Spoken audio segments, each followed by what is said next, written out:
Sa kabila ng babala ni Pilar dito kay Olivia, pinili pa rin itong manahimik kahit maraming mapahamak at sa kadahilanan din ito na gusto rin niyang mawala itong si Tanggol, parang kanyang anak ang maging tagapagmana ng mga Montenegro.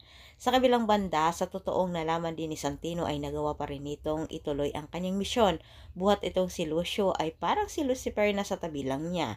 Hindi naman si Tanggol ang napuruhan kundi ang anak ni Olivia. Di lang sa pangyayaring ito, hindi na makatakas ang grupong Red Phoenix na kung saan nakabantay sa kanila ang grupo ni Tanggol. Samantala, si Miguelito lang ang natawa sa katangian ni David. Sa pagsasalita ni Rigor, sinasabi nito sa taga-suporta ng mga Guerrero na si Tanggol umano ang dumido sa kanyang anak.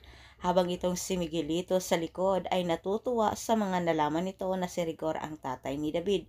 Ngunit naisip din ni Miguelito na malaking tulong para sa kanila ang pagbibintang ni Rigor kay Tanggol upang sa ganitong paraan ay tuluyan ding masira ang pangalan ng mga Montenegro. Kampante ang mga Guerrero lalo na itong si Rigor dahil sa pagsasalita nito ay nakuha niya ang simpatsya ng mga tao.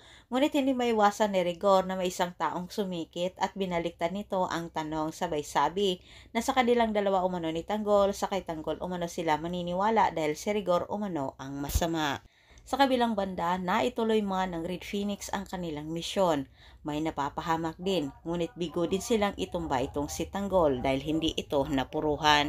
Sa pagsabig ng bombe, ang buong akala ng Red Phoenix lalo na itong si Lucio ay wala na itong si Tanggol.